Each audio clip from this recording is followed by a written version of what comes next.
Buenas noches. Esta es la clase final. Y justo la clase final se va a referir a un tema que también suena a final. Cuando usted termina un curso, cuando se trata de un curso que conduce a un grado, que es parte de una malla curricular, a usted lo evalúan. Y a usted lo evalúan para verificar el logro. Entonces, en este ciclo tan lindo de charlas que me toca el honor de cerrar el día de hoy, justo toca en la secuencia que primero fue formulación de políticas públicas, ayer aspectos de implementación y hoy aspectos de monitoreo y evaluación, el tema con el que hay que cerrar. Pero a diferencia de aquellas actividades de la vida, por ejemplo, si se involucran en una nueva carrera o en estudiar una nueva maestría, dentro de las muchas que ya tienen, seguramente, en su haber.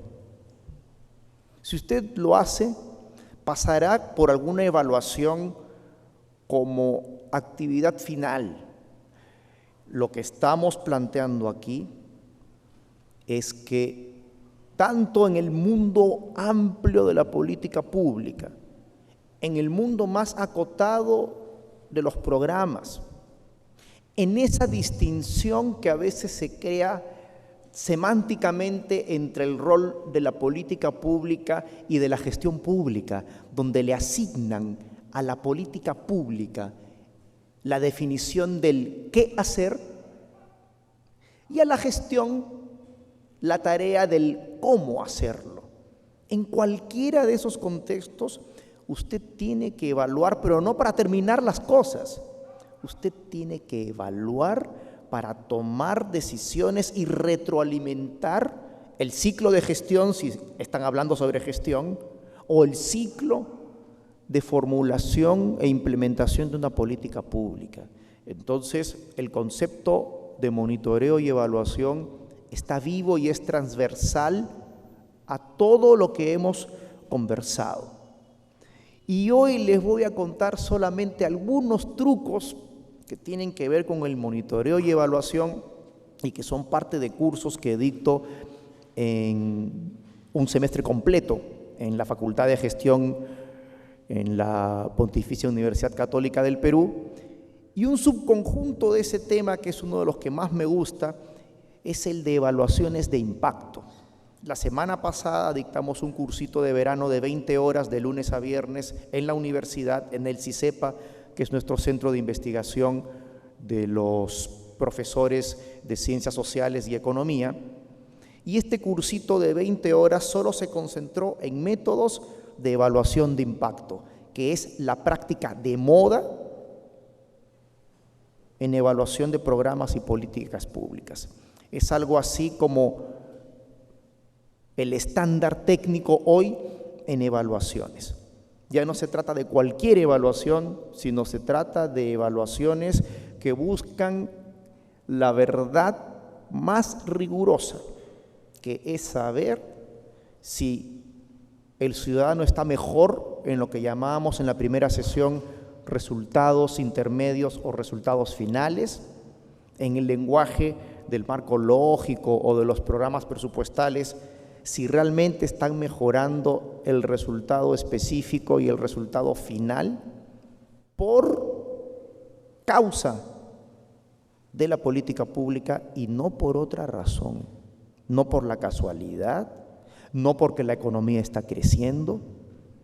Y esa es la búsqueda de la verdad.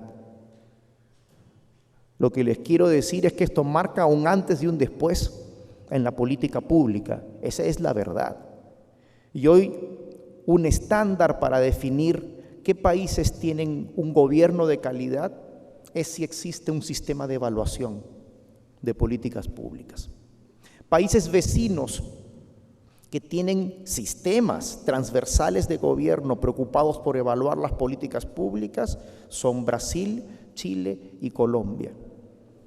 Yo he tenido la dicha de trabajar 3 años en el MEF chileno, encargado de coordinar todas las evaluaciones de impacto del sistema de evaluación gubernamental de políticas públicas, y me ha tocado también ayudar al gobierno mexicano en reformar su sistema de evaluación. Y en Perú estuve un par de años empujando desde el MEF de acá mejoras en el presupuesto por resultados para aumentar la actividad de evaluación, y creo que pronto vamos a tener en Perú un sistema de evaluación que ojalá sea coordinado institucionalmente para que no dupliquen esfuerzos el MEF, el MIDIS, PCM y todos los interesados en construir una estrategia nacional de país en términos de evaluación de políticas públicas, que es un tema en el que estamos tremendamente atrasados. Solamente en el país vecino del sur, en los últimos 10 años, han evaluado diversos programas y políticas. Y esos programas que han evaluado con métodos serios representan casi el 50% de todo el presupuesto. Nosotros estamos casi en nada. Recién cada año se están ordenando algunas evaluaciones en algunos ministerios, y el Ministerio de Economía y Finanzas, en el marco del presupuesto por resultados, tiene una línea que se llama evaluaciones de ejecución presupuestal, que son estudios que solo atañen a una lista muy acotada de programas específicos. Entonces, si usted entra al sitio web del Ministerio de Economía y Finanzas, va a encontrar varios ejemplos, como una evaluación referida al Programa Nacional de Movilización por la Alfabetización, el programa Agua para Todos, el Seguro Integral de Salud, el programa Juntos, con algunos elementos preliminares de información, etcétera. Pero todavía es poco, muy poco. No son más de 15 informes de evaluación los que existen hoy en el web del MEF, en un proceso que ya lleva 3 años y que todavía tiene mucho por crecer. Entonces, les sugiero mucha atención. Este tema va a actualizar algunas ideas que ustedes ya tienen, y como les digo, además, es algo que no se está dictando en el Perú en este momento. Hay algunos cursos muy puntuales que a veces traen del extranjero y el que tenemos en la Universidad Católica. Quiero hacer algunas notas sobre el monitoreo. Y tanto el monitoreo y la evaluación tienen una consecuencia muy lógica con aquello que conversamos ayer. El último punto de la conversación pasada, fue que necesitamos tomarnos en serio los incentivos, como ya lo han hecho otros países que han progresado. Y no es que en Perú no existan incentivos, sí existen. Tener un sueldo y una estabilidad sin que te evalúen es un tipo de incentivo a estar relativamente cómodo. Que te metan un poco de presión. Entidades como Contraloría General de la República o el Ministerio de Economía y Finanzas para aspectos presupuestales. Por ejemplo, eres parte del equipo de gestión de un programa presupuestal, de un programa al que le están dando más recursos, y si no cumples ciertas metas de productos,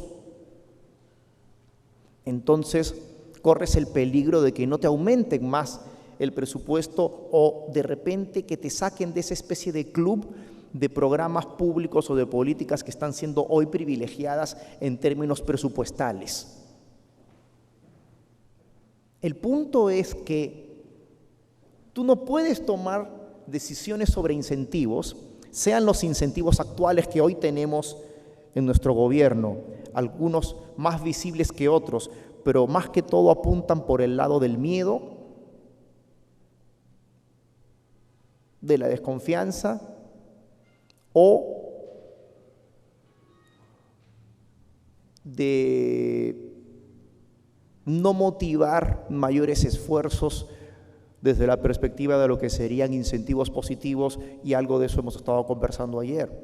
Cambiar radicalmente esa situación necesita tener una estrategia como país más sistemática para registrar información que permita monitorear y evaluar.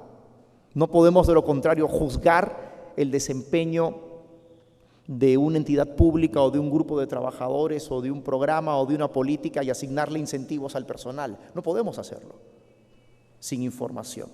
Entonces, para construir información hay dos estrategias populares, la que se llama monitoreo y la que se llama evaluación. No son lo mismo. Las diferencias muy sutiles son dos y solamente dos.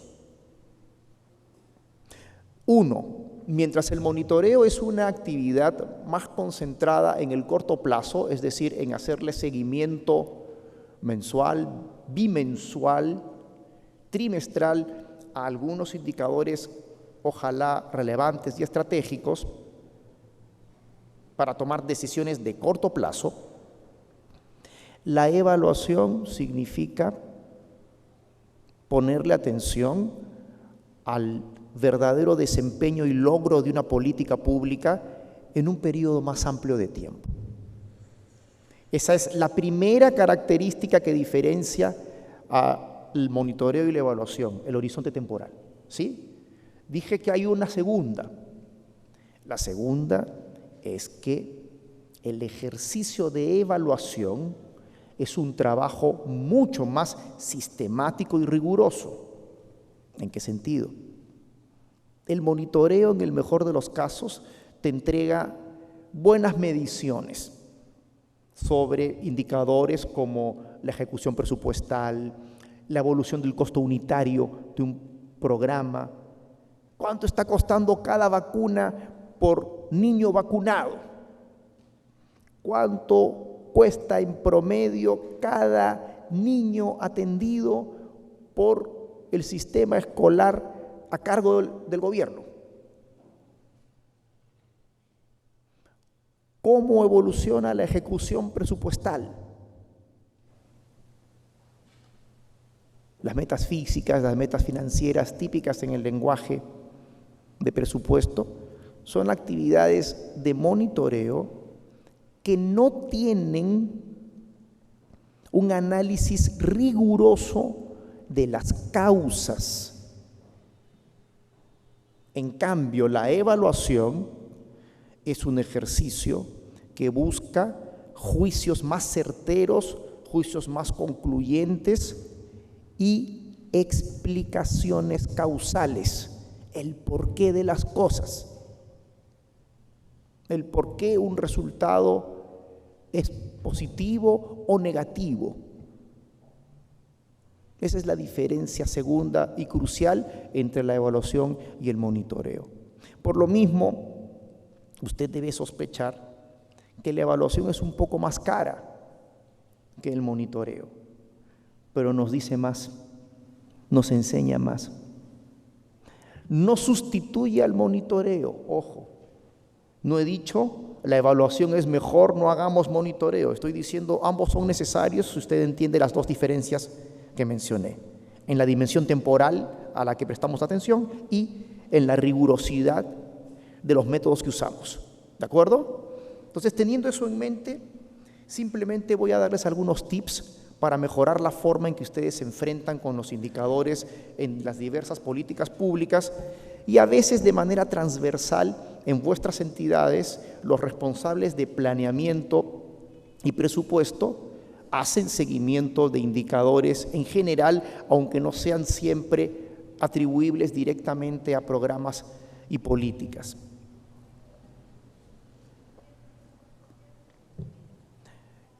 La primera recomendación es que usted tiene que cambiar la forma en que define y lee los indicadores. Un solo tip concreto que vale un montón.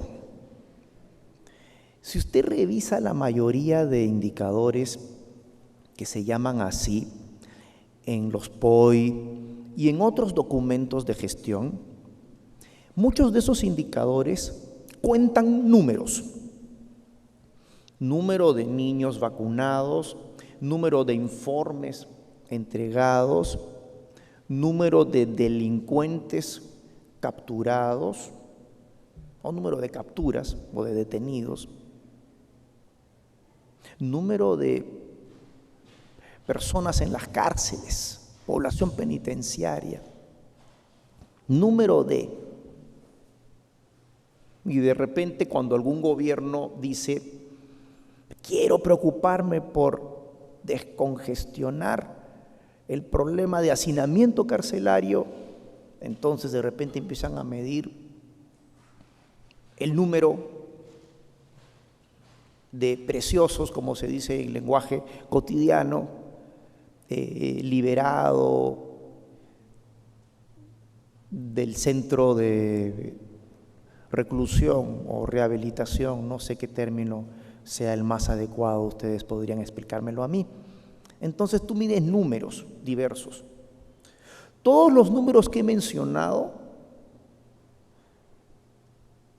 todos son mediciones de una variable, pero ninguno de ellos es un indicador. Ninguno. Ninguno de los números anteriores es un indicador. Si alguien les dice eso es un indicador, es mentira. Así de fuerte lo que les digo, es mentira. Para tener un indicador, usted necesita, como en una pareja de baile, usted necesita a dos, no a uno. Es decir, vacuné 10.000 niños, ¿ya? Vacuné 10.000 niños, pero ese es solo el número de una variable. No es un indicador, porque todo indicador es una relación entre dos variables. Si los devolvemos a todos a la escuela primaria, un indicador sí o sí se tiene que construir con una operación aritmética elemental de división. Un indicador siempre es un cociente entre dos variables. Entonces, el número de vacunados no es. El número de beneficiarios de pensión 65 no es.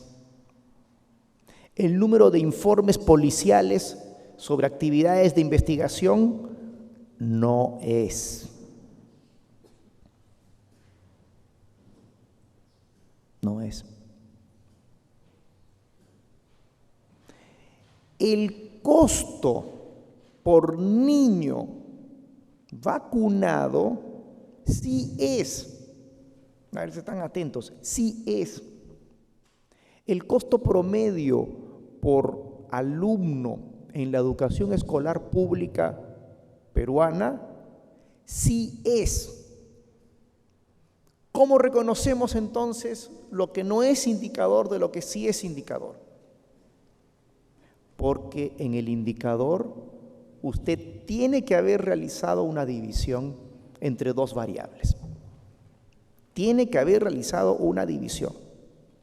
Cuando les dije, el costo por niño vacunado sí es un indicador, lo es porque usted ha dividido el gasto total que se hizo en una campaña de vacunación, numerador, y en el denominador está el número de niños que fueron vacunados. Entonces sí hay un cociente que proviene de una división aritmética. ¿Me siguen? Entonces una parte importante de los indicadores que se usan hoy en vuestras entidades públicas no merecen llamarse indicadores porque no lo son. Son tonterías. no indican nada. Para indicar tiene que haber una relación. Si otra vez usted tiene el total de costos de la educación escolar en Perú y el número de alumnos que asisten, por ejemplo, a las escuelas públicas, otra vez obtienes un cociente desde una división. Eso sí es un indicador. El número de niños vacunados no es un indicador, pero sí es un indicador dividir el número de niños vacunados entre el número de niños que fueron programados para vacunarse. Eso sí es un indicador. Eso sí vale. Cuando ya se habla de la ejecución presupuestal y te dicen qué porcentaje has ejecutado, evidentemente eso es un porcentaje, es un indicador, por supuesto. Quizás es el indicador más popular en una parte de la administración pública o es uno de los que más obsesionan a los amigos que suelen apoyarnos desde las oficinas o direcciones de planeamiento y presupuesto. Eso sí es un indicador, ¿vale? Eso sí. Entonces, así es como usted va a reconocer un indicador y prefiero contarle sobre esto hoy y no haberlo presentado dentro del enfoque de marco lógico, porque eso significaría achicar la importancia que tienen los indicadores. Usted debe usar los indicadores transversalmente en la gestión de sus políticas y programas y no solo pensar en ellos en la etapa de diseño. Es muy bueno pensar en ellos en la etapa de diseño, pero para hacerle seguimiento. Y entonces lo primero, por favor, que sean indicadores de verdad. El segundo consejo, aquí les traigo ejemplitos como para hacer más fácil su última sesión. Hay que terminar contentos, no les voy a dar teoría densa. Este es un indicador de cobertura para el caso que hemos estado tomando en otras sesiones del Fondo de Inclusión Social Energético. Entonces, mide la cobertura. Si usted ve la fórmula más abajo, es efectivamente un cociente. Este símbolo revela que se está realizando una división. Número de personas atendidas entre el número de población programada. Y este asterisco es una multiplicación por 100 para que quede como porcentaje. ¿Ya? Pero si quieres ser un campeón en los indicadores, pero campeón mundial, o al menos campeón nacional, yo te aconsejo también que le prestes atención a estas dos palabritas que están entre paréntesis. Ahí no estamos dividiendo, esto es simplemente un slash. ¿Por qué esas dos palabritas son mágicas? Conversamos sobre esto en la primera sesión. Les dije, ¿qué es el desempeño?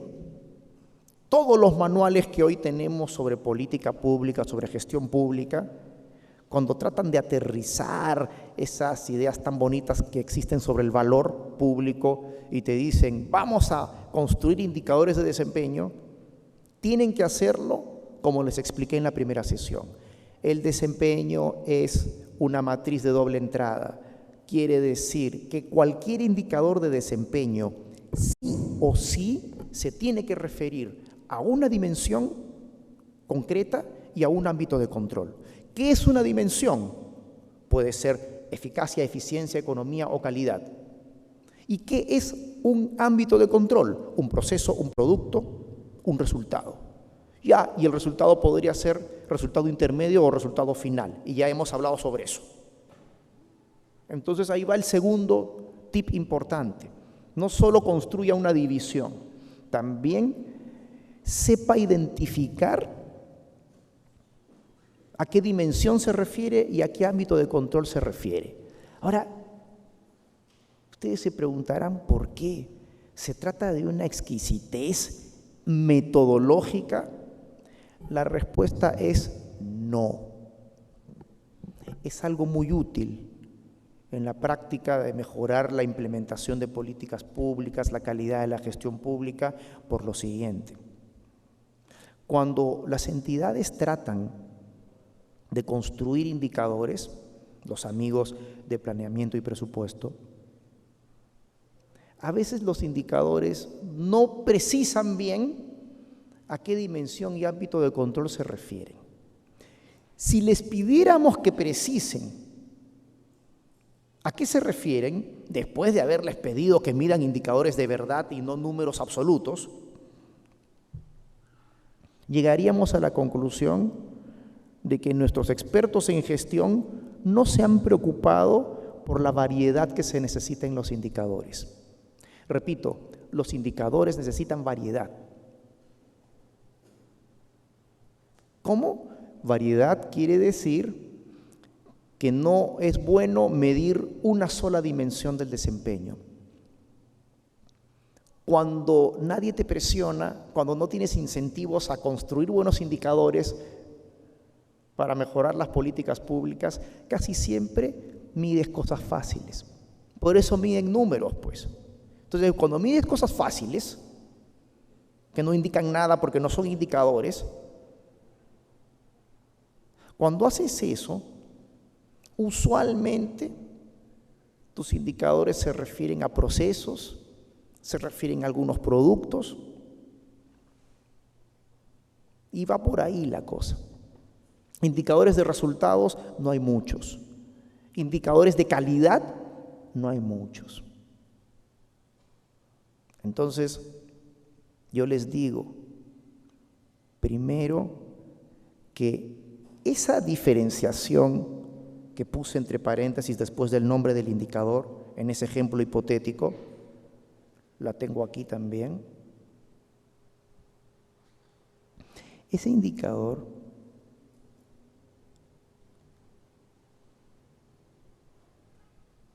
cualquiera que éste sea,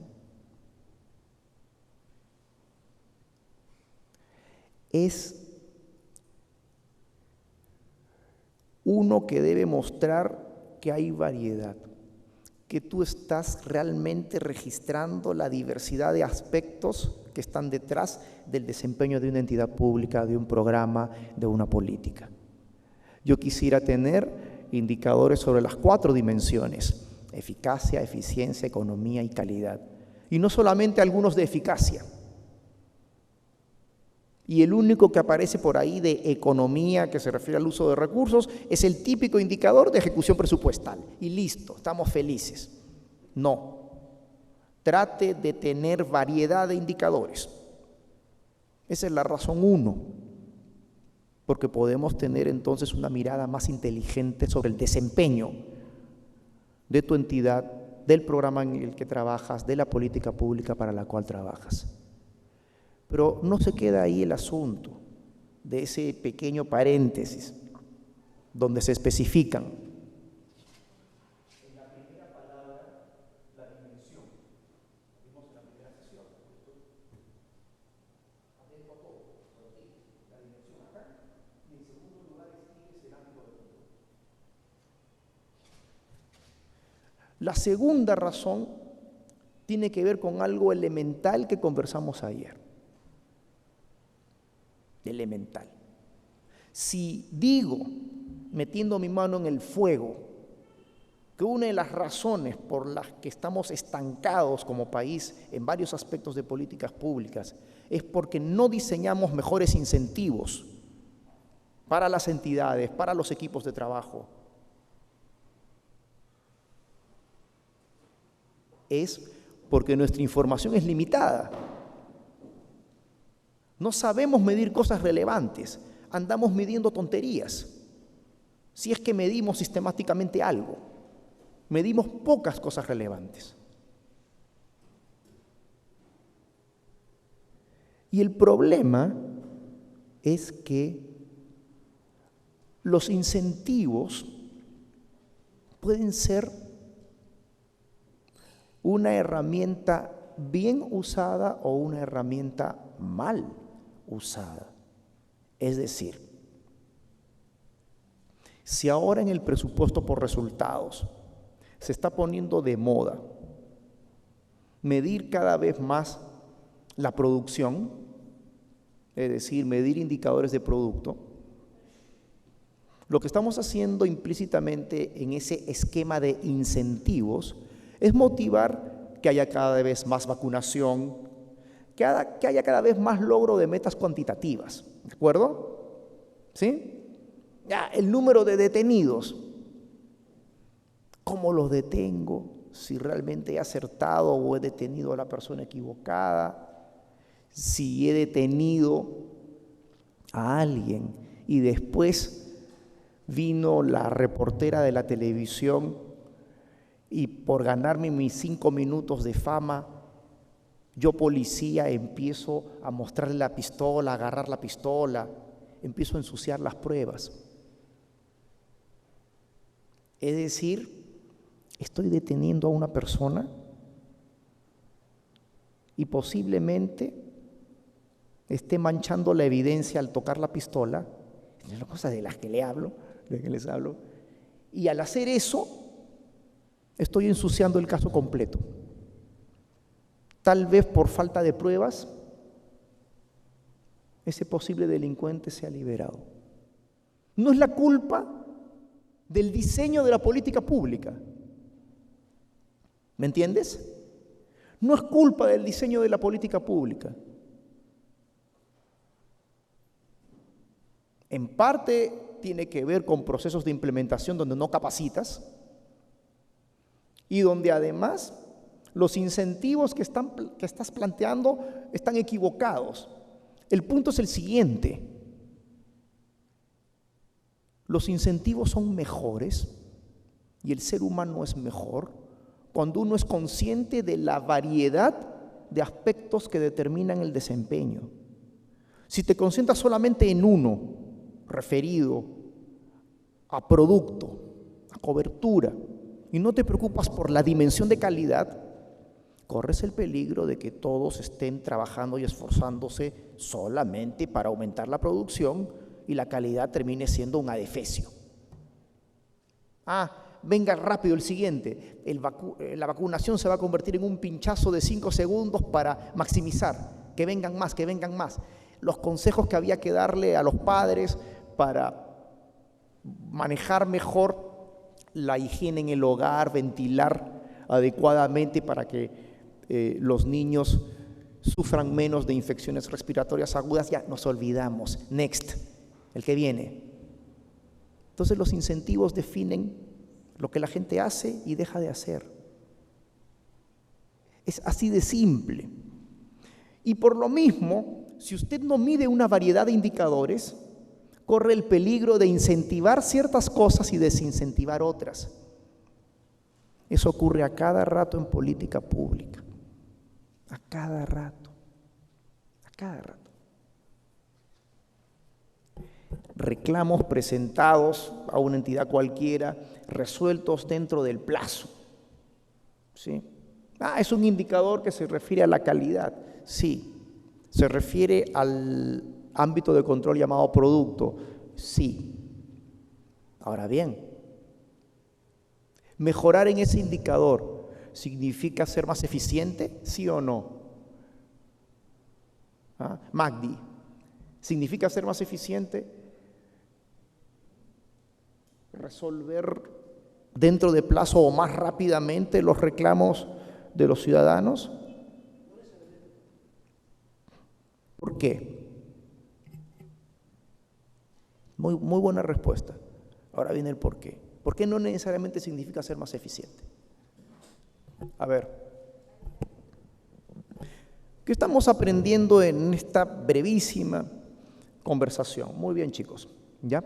Primero, que necesitamos variedad, porque no necesariamente los indicadores de desempeño de una política pública o de una entidad pública mejoran o empeoran en la misma dirección. Yo puedo tener cada vez más contento al ciudadano porque me preocupé ahora sí, qué lindo, por la dimensión de calidad, y ahora atiendo más rápido los reclamos. Los atiendo más rápido. ¿Ya? Pero yo no sé si lo que estoy ganando en calidad, de repente lo estoy perdiendo en eficiencia, porque a lo mejor están trabajando el doble de personas en resolución de reclamos. Si están trabajando el doble de personas, de repente tú podrías construir otro indicador distinto de eficiencia, donde medimos el número total de reclamos resueltos en el numerador y en el denominador el número de personas que trabajan atendiendo esos reclamos. ¿Me sigues? ¿Sí?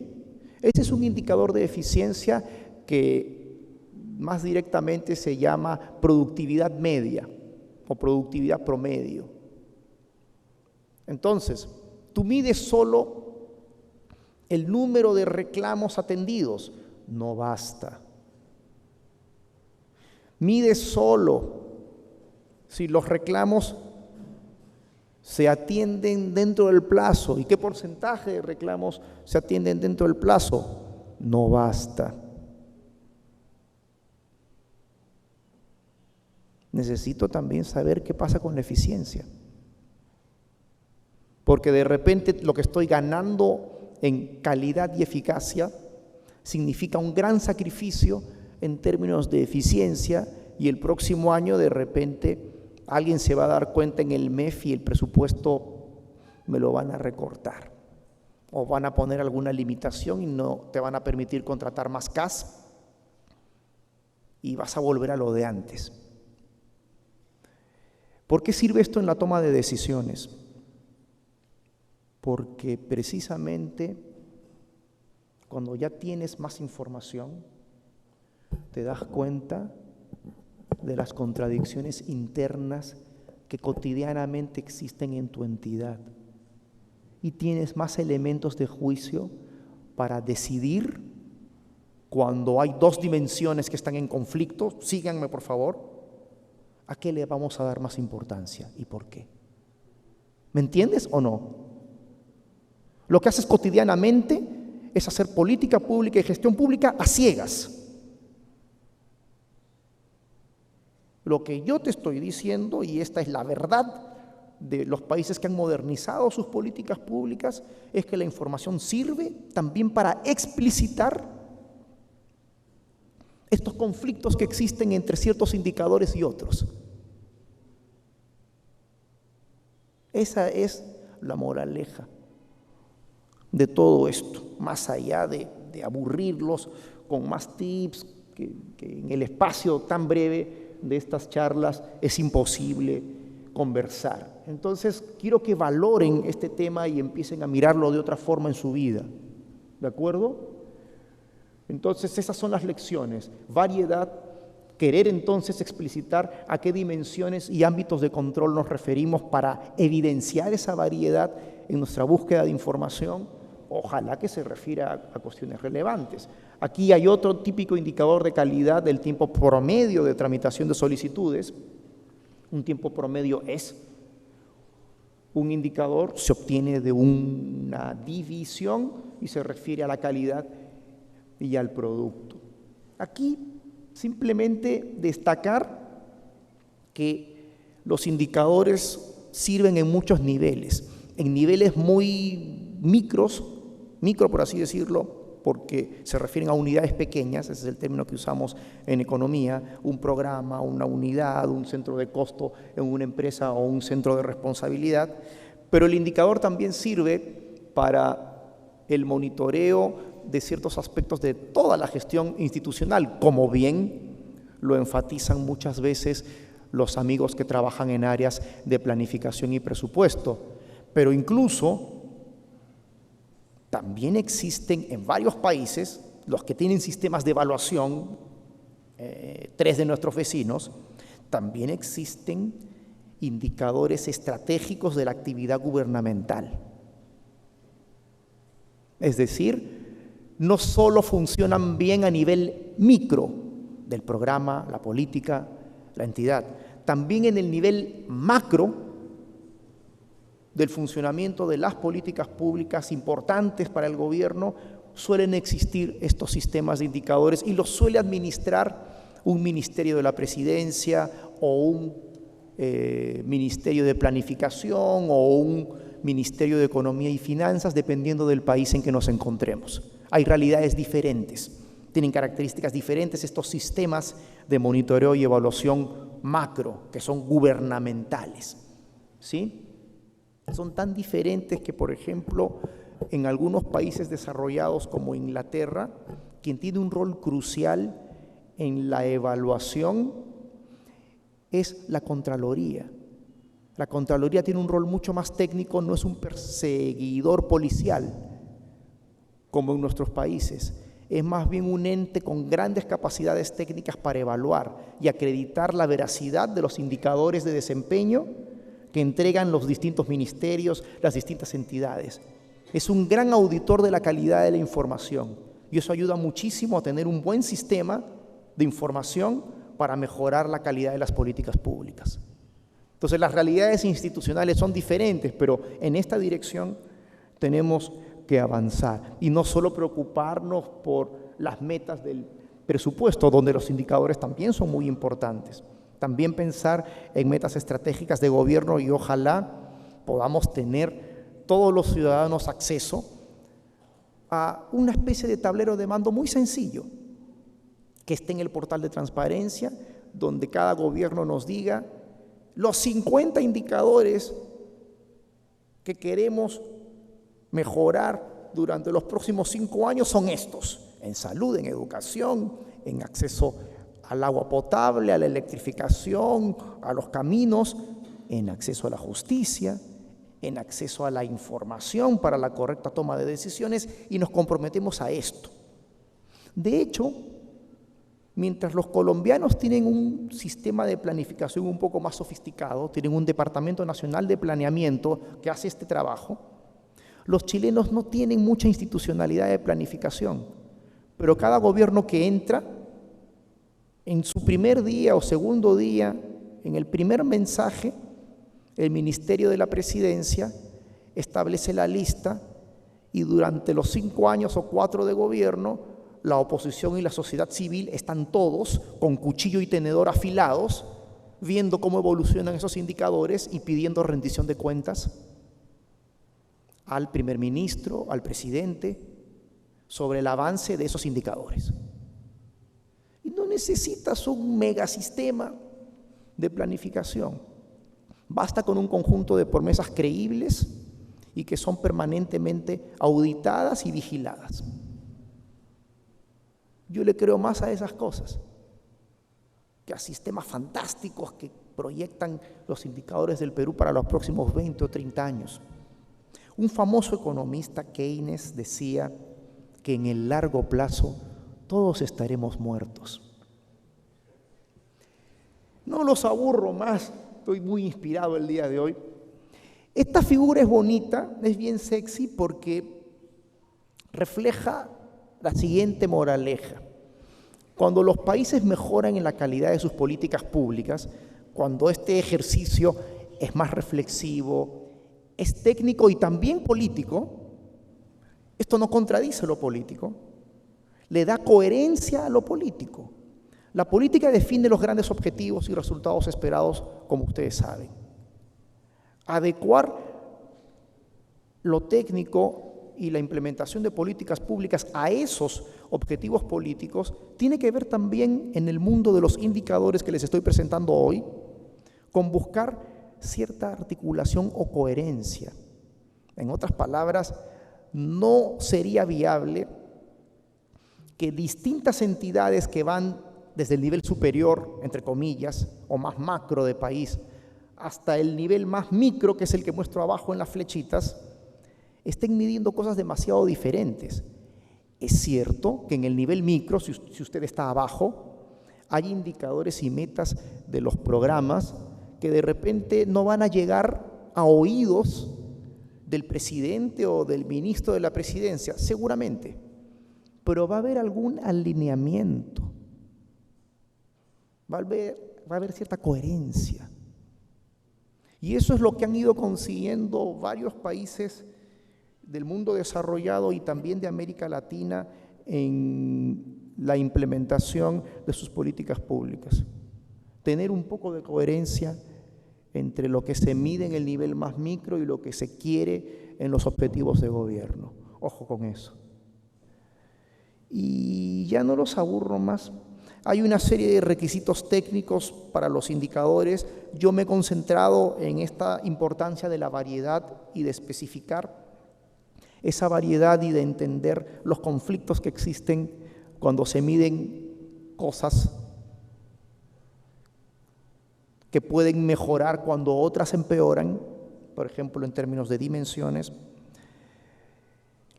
Para que los indicadores sean relevantes, ya dije en lo formal, tener claras las dimensiones y ámbitos de control. Las combinaciones es esto que llamo la variedad, el equilibrio entre indicadores, que haya de todo, para reflejar esos posibles conflictos. Y ojalá que se vinculen con objetivos de mayor nivel, con objetivos estratégicos, y que no sean cualquier utopía, sino que sean coherentes con el esfuerzo financiero y los recursos presupuestales disponibles. Y no estar prometiendo el oro y el moro. Ojalá tener una serie que evidentemente sean indicadores factibles de medir y verificables, que haya fuentes de información, porque a veces las entidades públicas empiezan a prometer indicadores, pero nadie sabe de dónde van a salir. Entonces, 2 años después, muchos indicadores que se prometieron no tienen dato y están vacíos por algo tan elemental como no haber especificado de dónde iba a salir el dato, de los registros administrativos, de impuestos de sanción a los ciudadanos. Entonces, en esto hay que ser más prolijo, más minucioso, para que la promesa de mejorar la implementación de políticas públicas de modo más científico sea creíble. Y ojalá, por último, sean exigentes. Exigentes quiere decir que requieren un esfuerzo. ¿Cuánto es más exigente un indicador? Es esotérico. Es esotérico. Los chilenos se equivocaron un montón en esto. Es bueno hablar de un error de los chilenos porque a veces uno dice, no, Chile es lo máximo. Los chilenos en el año 2000 o 2001 tuvieron que cerrar su sistema de indicadores gubernamentales. ¿Por qué? Porque de buena fe le creían a todo lo que decían las entidades públicas y no auditaban la calidad de la información. Entonces, se establecían metas en el presupuesto y las metas significaban un grado de cumplimiento de algún indicador. Por ejemplo, en avanzar en la tasa de crecimiento de los niños con vacuna. La tasa de crecimiento porcentual es un indicador. Y cuando veías los reportes de las entidades públicas, en la mayoría de indicadores, el logro era 130%, 140%, 160%, 200% sobre la meta establecida. ¿Cuál era la sospecha? Que todo eso era mentira. Que los indicadores existían, pero no eran exigentes. Entonces cerraron el sistema y cambiaron todo por un sistema con menos indicadores, un poquito más vigilados y donde además existían 2 partes negociando. 2 partes negociando. Tal vez algún otro de los ilustres conferencistas anteriores le habló de la importancia de los pesos y contrapesos. ¿Conocen eso? ¿Sí? Algunos en inglés les llaman checks and balances. A los economistas bien intencionados también nos encanta eso. Nos encanta que haya pesos y contrapesos. Es decir, ¿cómo entender el nivel de exigencia correcto si tú solamente le dejas a una de las partes que define el indicador?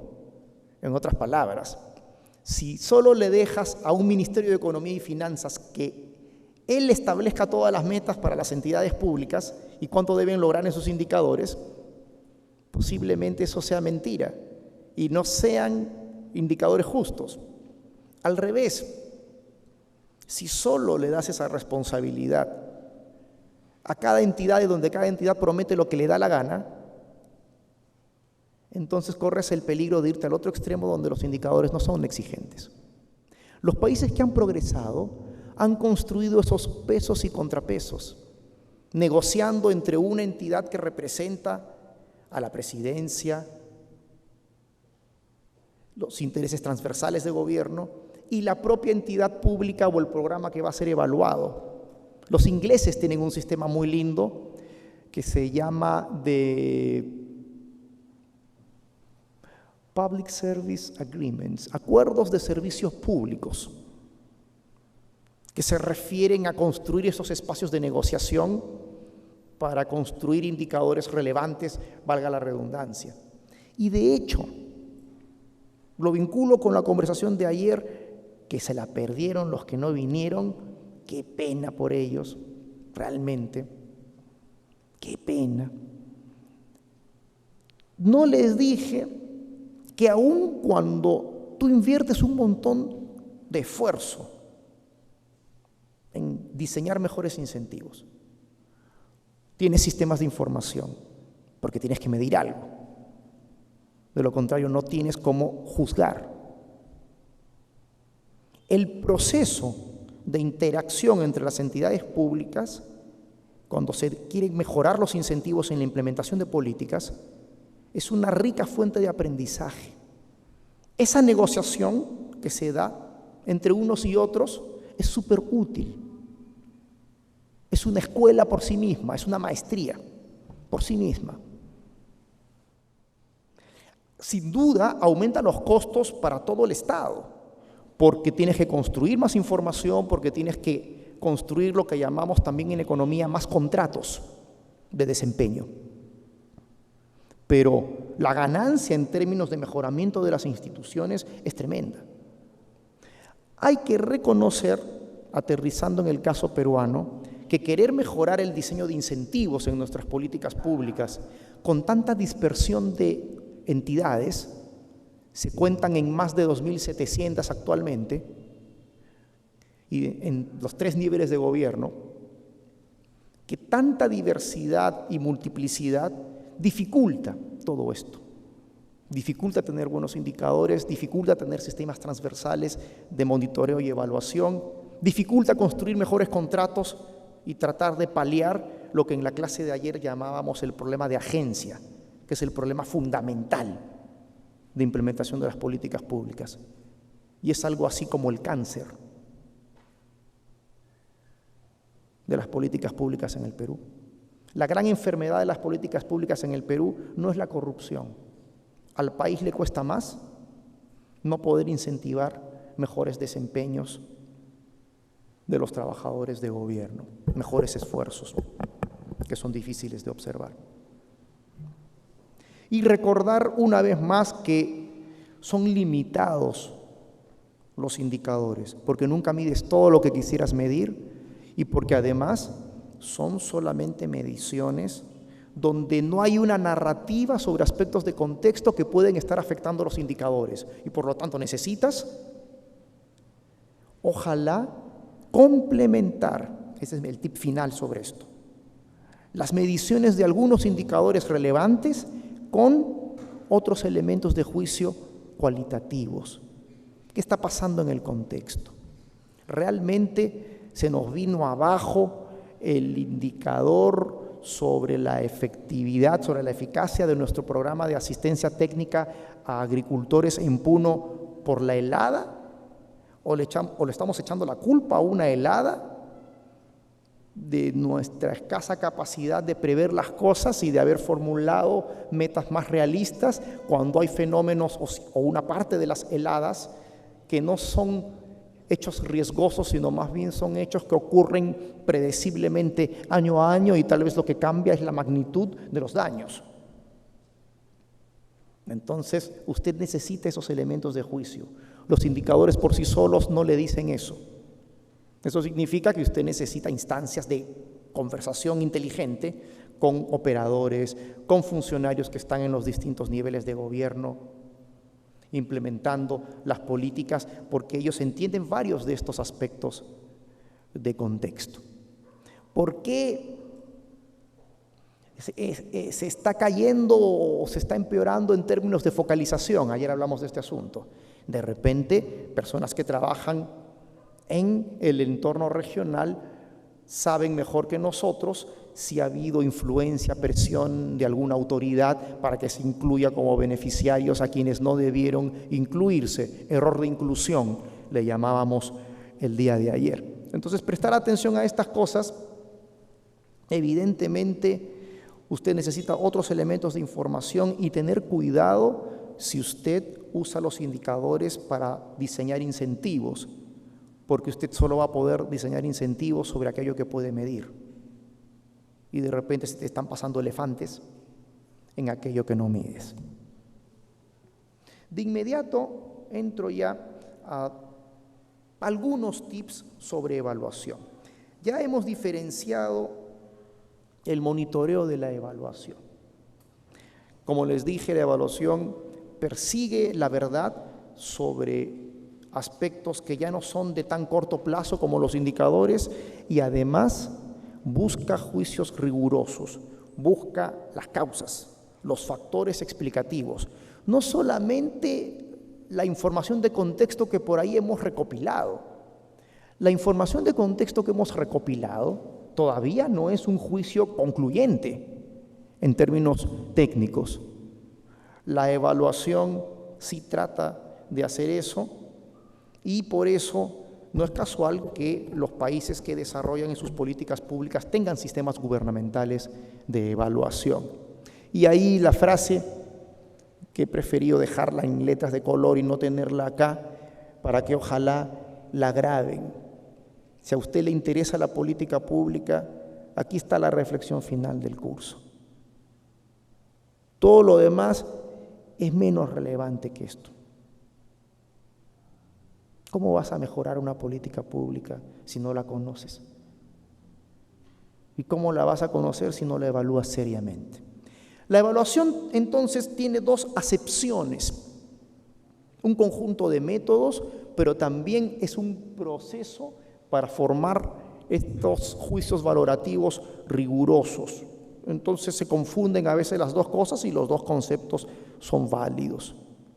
No los aburriré con detalles, pero sí hay tres características fundamentales de las buenas evaluaciones: independientes, relevantes y oportunas. Independientes porque, como se trata de obtener juicios rigurosos, no son las autoevaluaciones que pueden hacer ustedes dentro de una entidad pública o en una jornada de confraternidad o en una lluvia de ideas con un facilitador o un motivador. No es nada de eso. La contratación independiente es la mejor, si es que además es rigurosa técnicamente, porque permite que ésta no se vea influida por intereses particulares. Ayuda a que los resultados de análisis no estén sesgados. Otra cosa es que si usted trabaja en una política pública evaluada o en un programa que va a ser evaluado, usted participe en el proceso de evaluación, leyendo los informes, comentando los informes, informando a la alta dirección para que se puedan tomar, ojalá, medidas correctivas gracias a los resultados de la evaluación. Es decir, usted debe apropiarse de los resultados de una evaluación, aunque usted no sea metodólogo. Relevantes técnicamente hablando y además referidas a políticas públicas significativas y oportunas para poder tomar decisiones. Si tú realizas evaluaciones demasiado complicadas, de repente van a tardar 3 años o 4 años y se fue el gobierno. Acá se trata de sistemas de evaluación para decidir, no para acumular documentos en un estante o para utilizarlos sobre el piso y sobre ellos colocar el florero. Así vi una vez en una visita en otro país. Me tocó evaluar su sistema de evaluación y había un montón de informes que estaban ahí en una ruma, en cajas, y encima un florero. Le tomé una foto, una cosa linda. Eso revelaba que las evaluaciones no se estaban usando, es decir, no servían para nada. Entonces, los gobiernos que han sido exitosos en estos sistemas sí utilizan la evaluación para tomar decisiones. Esta figurita simplemente ilustra que la evaluación que más me gusta a mí es la evaluación de impacto. Es el estándar de calidad mundial en evaluaciones, y la evaluación de impacto en realidad puede usar varias características que tienen algunos tipos de evaluación muy populares. Entonces, una evaluación muy popular es la que usa enfoque de marco lógico para estudiar la consistencia en los diseños, algo que ya han visto quizás en otras sesiones. Hay coherencia entre los niveles de objetivos, hay coherencia en lo horizontal, en plantear indicadores pertinentes, etcétera. Eso es un enfoque de marco lógico, pero le puedes agregar alguna información de desempeño, le puedes agregar segunda fila, revisión de algunos temas con documentos, a eso se le llama estudios de gabinete. 3, yendo hacia abajo, le puedes agregar revisiones en terreno, es decir, levantando datos que pueden ser o cuantitativos u obtenidos de métodos cualitativos de entrevista, y todos esos elementos, los cualitativos, los cuantitativos, ya conducen a la verdad, que es una evaluación de impacto. En una evaluación de este tipo, utilizas todo lo anterior para buscar la verdadera atribución causal, la verdad. Tenemos, por ejemplo, en el Perú, programas que apoyan a diversos pobladores del país, los jóvenes en términos de capacitación laboral, las microempresas, los productores agrícolas, los hogares del programa Juntos de Pensión 65, hogares que reciben apoyos para la vacunación de los niños, ciertos programas de mejoramiento de la calidad de las escuelas. En todos esos casos, yo quiero saber cuánto cambia un resultado final porque existe el programa y no otra cosa. El escenario ideal entonces es aquí buscar lo que se llama el contrafactual. El contrafactual es, por ejemplo, un grupo de comparación.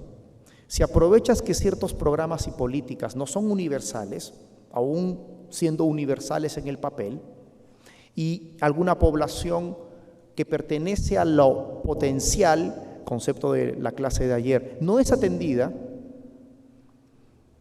si es una población similar a la de los llamados beneficiarios efectivos de una política pública, te pueden servir como grupo de comparación, ¿sí? Y hay un conjunto de técnicas estadísticas que permiten construir ese escenario contrafactual. ¿Y por qué? No te basta saber, como a veces se hace en política pública, si progresan ciertos indicadores. Se está reduciendo la tasa de pobreza cuando se mide según el criterio de ingresos. O está, vamos a decir también otro indicador famoso, reduciéndose la tasa de desnutrición crónica infantil.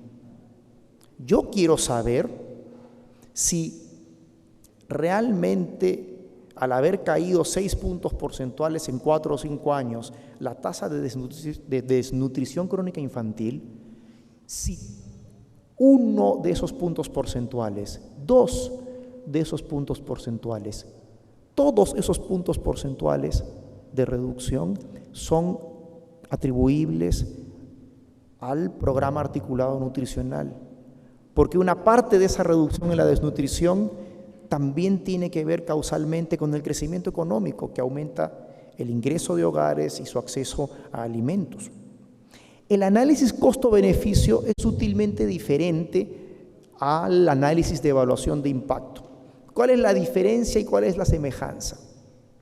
En el análisis costo-beneficio usted trata de ponerle valor en soles a todo, a los beneficios que logran los ciudadanos y a todos los costos para el gobierno y también los costos para los ciudadanos.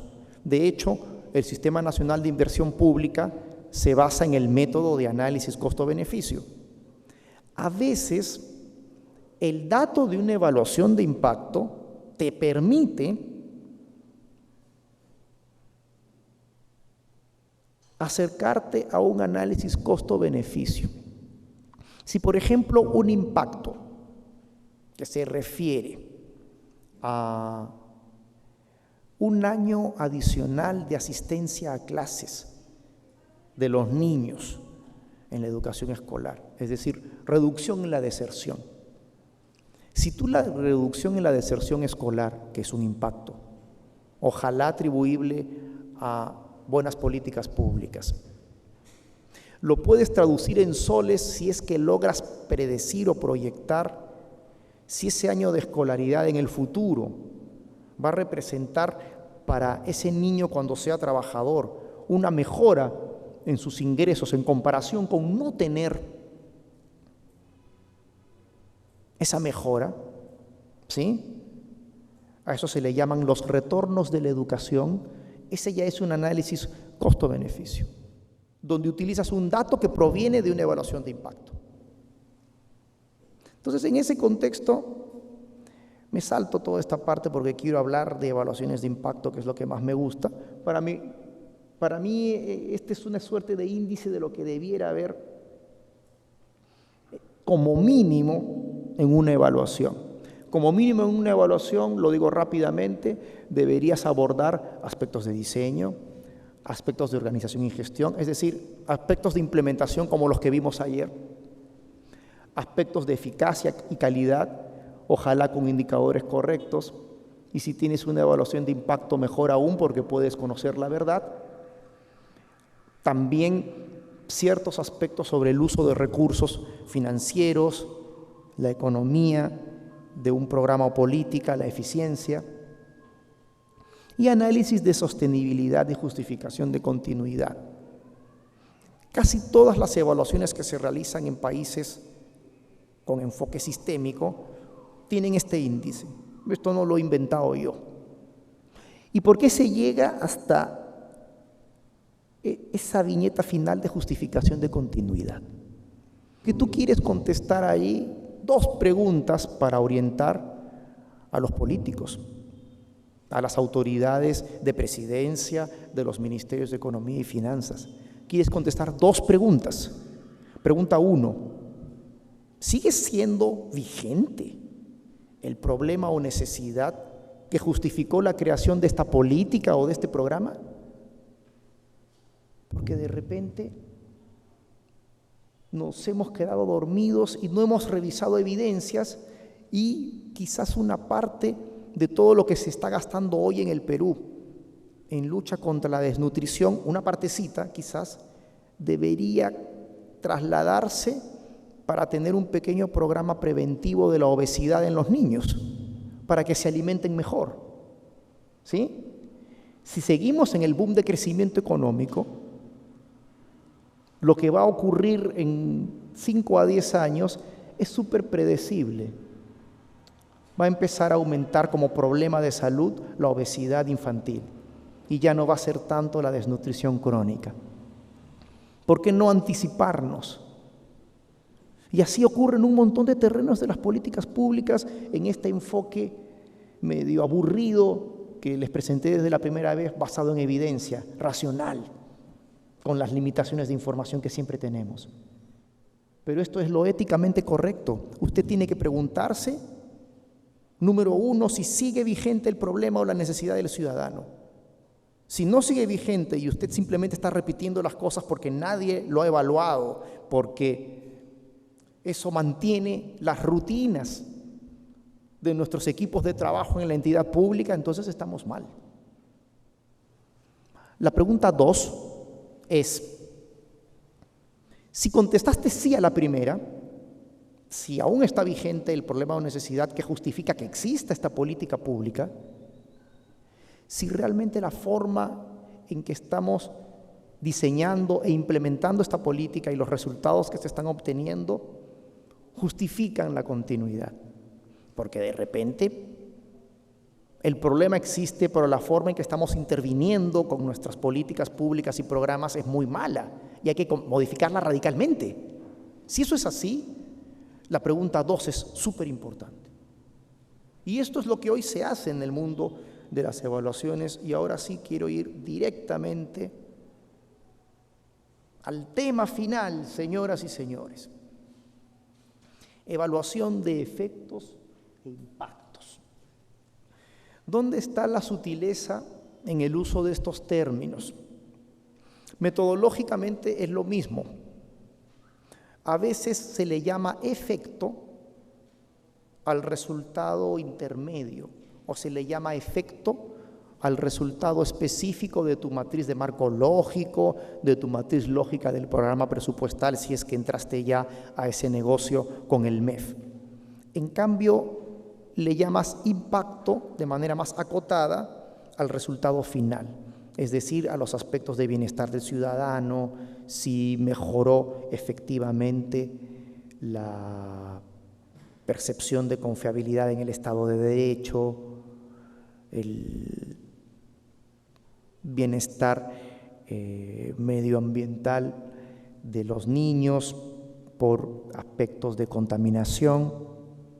Esos son indicadores de resultado final o impactos. Si mejoraron los ingresos de los hogares, de los productores agrícolas, de los microempresarios, de los jóvenes desempleados que fueron beneficiarios de algún programa o política pública, etcétera. Entonces, en esa sutileza, efectos, impactos se refieren a resultados específicos, resultados finales, pero metodológicamente se trabajan de la misma manera. Vamos a motivar el problema fundamental de evaluación de impacto. Y repito, esto está de moda. La semana pasada terminamos un cursito de 20 horas en el CICEPA y la gente se quedó con gusto a más. Esta es la verdad. La verdad es que si yo le llamo Y, es un símbolo, a aquella variable que me interesa, porque es importante para el ciudadano, para los políticos bien intencionados, y esa variable Y puede referirse a los ingresos laborales de los jóvenes que son ayudados en un programa de capacitación, el estado de salud de la población, el nivel educativo de los niños, los logros de aprendizaje.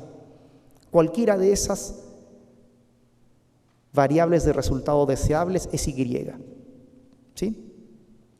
La I latina es un ciudadano cualquiera, un beneficiario, un hogar que recibe el apoyo de una política pública o de un programa de gobierno.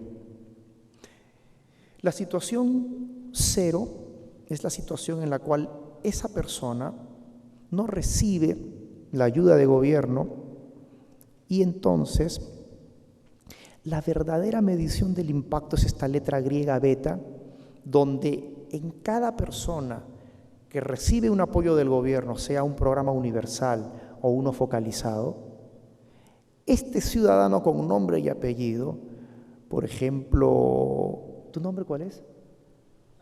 ¿Ah? María. Por ejemplo, María, María, ánimo que falta poco, vamos, ánimo. María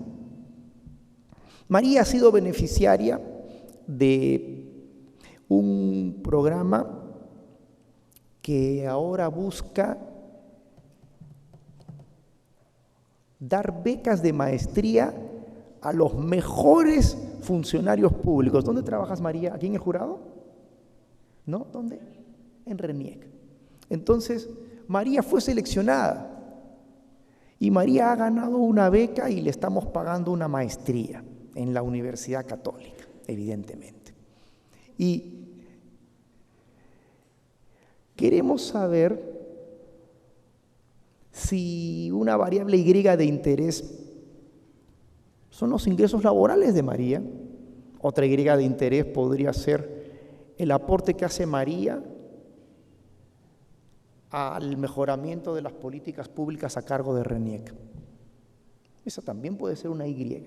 Pero supongamos que es su ingreso laboral, seamos individualistas para simplificar la presentación. María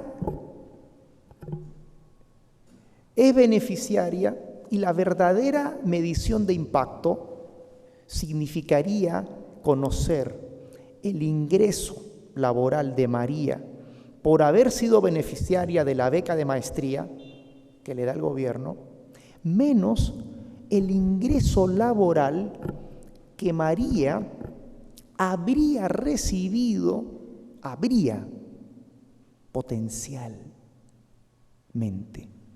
El ingreso laboral que María habría recibido si no hubiese ganado el apoyo de esta beca de gobierno. Ustedes dirán, ay Edmundo, ¿por qué nos haces perder el tiempo en esto? Si es muy fácil. Si María gana la beca hoy y termina el programa, veamos su ingreso laboral dentro de 3 años y comparemos con el ingreso laboral que tenía antes de ganar la beca. Y eso es lo que está ahí. No, falso, es un error. Esto último que acabo de mencionar, es decir, mirar el ingreso laboral de María después de haber recibido la beca o después que ha transcurrido un tiempo, y el ingreso laboral de María antes, no es una evaluación de impacto. Es solamente una medición que se llama después contra antes, o antes después le llaman algunos. Es solamente antes después. Antes después no es evaluación de impacto. Antes después es mentira. Es mentira, es cualquier cosa. Es mentira. Lo que les estoy diciendo es que en la mayoría de programas públicos en el Perú y en nuestras políticas estamos rodeados por la ignorancia, de no saber la verdad. Así de simple. Lo digo tajantemente. No sabemos casi nada. Entonces, la verdad es conocer cómo le habría ido a María sin haber recibido la beca de excelencia para los mejores funcionarios públicos. Esa es la verdad. Entonces les doy una noticia mala y una buena, dado que ya sabemos que esa es la verdad. La noticia mala es que si esa verdad se pudiese medir, solamente una fuerza no humana, Dios, si Él existe, la conoce. Yo soy creyente. Si Dios existe, Dios conoce, beta. Dios sabe cuál es la verdadera evaluación de impacto. ¿Y por qué? Si María ya ganó la beca de gobierno para estudiar una maestría pagada por RENIEC, pagada quizás por un fondo del Ministerio de Educación, donde si hubiese instalado la administración de ese programa, si María ganó la beca, ya no podemos saber cómo le habría ido en el año 2016 sin beca. En otras palabras, la verdadera evaluación de impacto es el ingreso laboral de María en el 2016 gracias a la beca menos el ingreso laboral que habría tenido María en el 2016 sin beca. Pero María no está en las dos situaciones a la vez, está solo en una de ellas. Por eso es que solo Dios conoce la verdadera evaluación de impacto.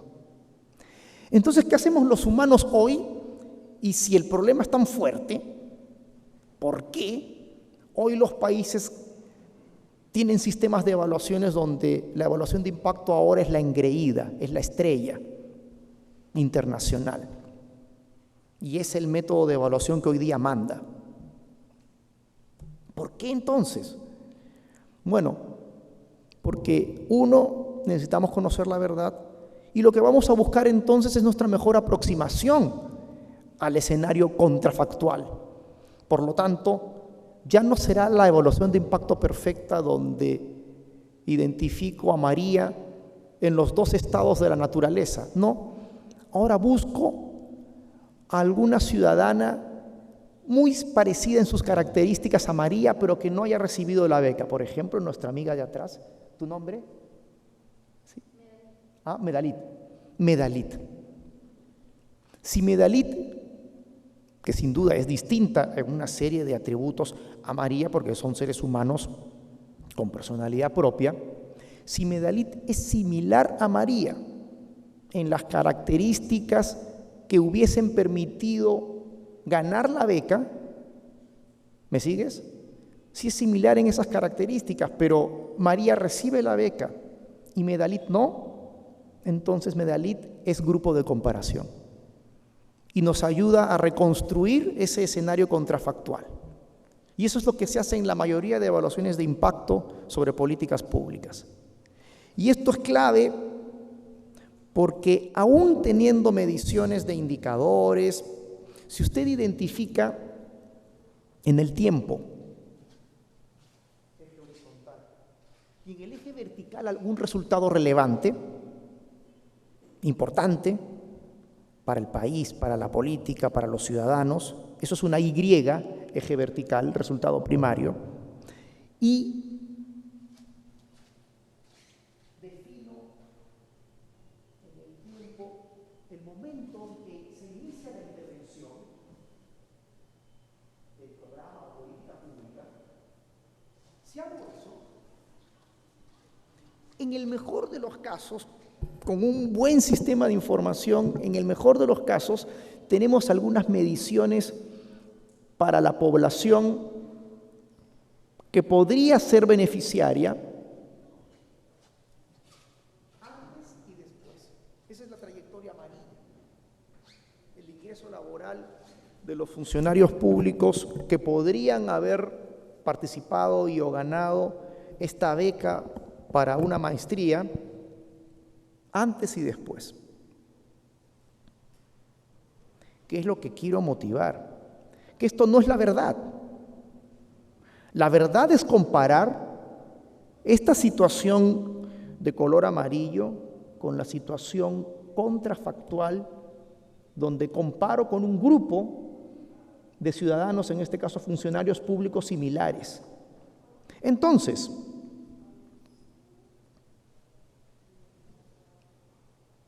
lo que usted ve acá es una figura en la cual, si los políticos, los responsables de políticas públicas, observan solamente lo que está en color amarillo y decimos, ¿están mejorando los ingresos laborales de los funcionarios públicos que participaron en este programa después de la intervención? Le estamos mintiendo al país. Y todos los días, sin darnos cuenta, estamos envueltos por la mentira. ¿Por qué esto es mentira? Porque en la situación contrafactual, los beneficiarios habrían estado mejor sin el programa o política pública. Así de simple. Por eso la flechita de impacto va hacia abajo. Eso quiere decir que esa política pública o ese programa es malo.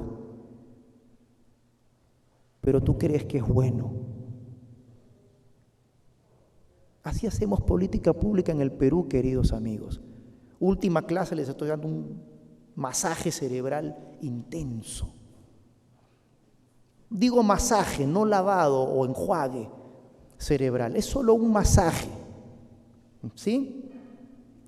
Para notar lo atrasados que estamos en política pública. Pero les voy a contar otra figurita que muestra mentiras. Aquí hay otra mentira. Y estamos a punto de despedirlos porque creemos que el programa es malo, porque después de la intervención sus ingresos laborales disminuyen.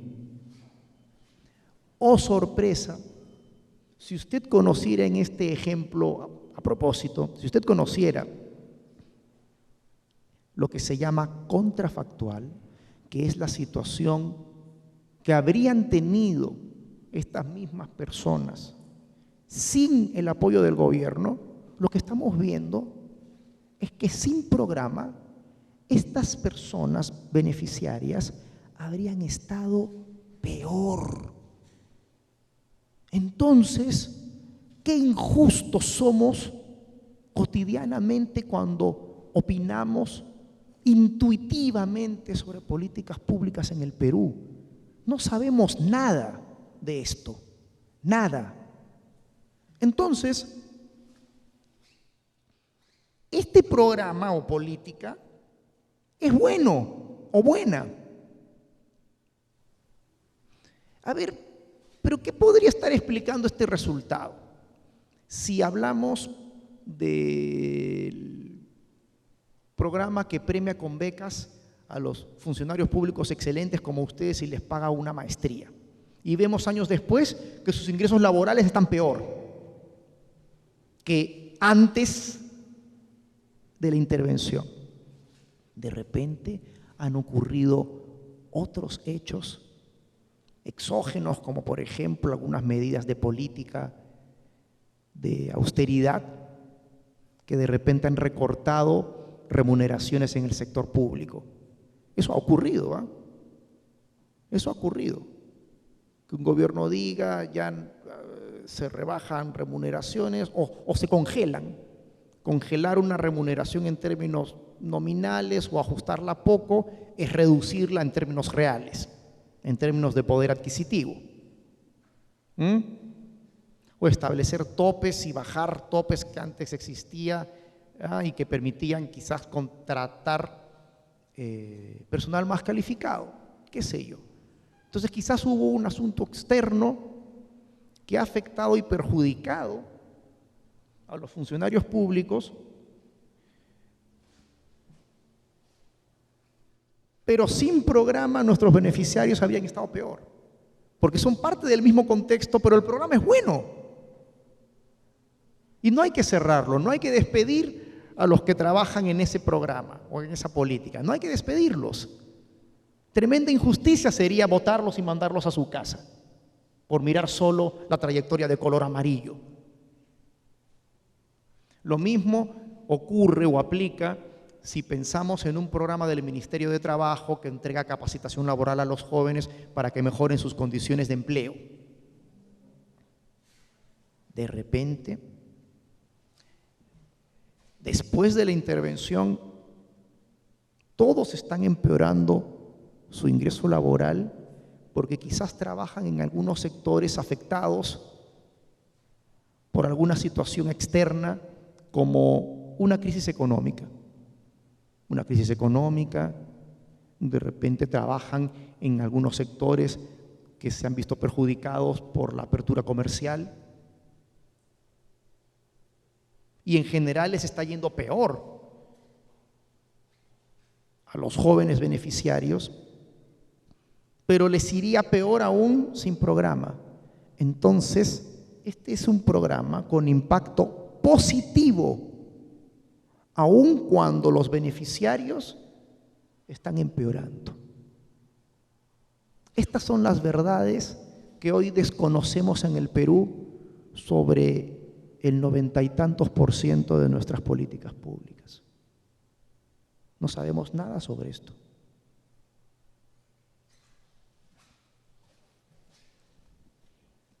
Los últimos minutos lo voy a aprovechar entonces en contarles algo así como el ABC de los métodos de evaluación de impacto. Esto que la semana pasada estuvimos dictando en 20 horas en la Universidad Católica. El ABC es que hay dos tipos de métodos de evaluación que hoy están de moda, ¿sí? Uno se llama el experimento. El experimento. ¿Cómo vamos a tener un experimento si la política pública no es un laboratorio?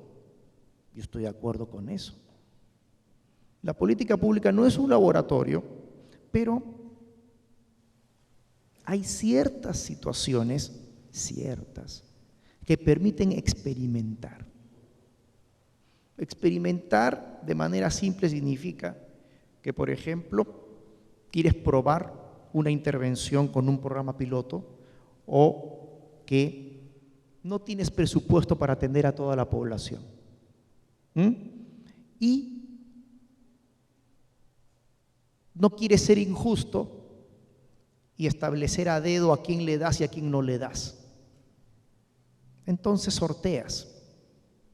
A eso se le llama asignación aleatoria.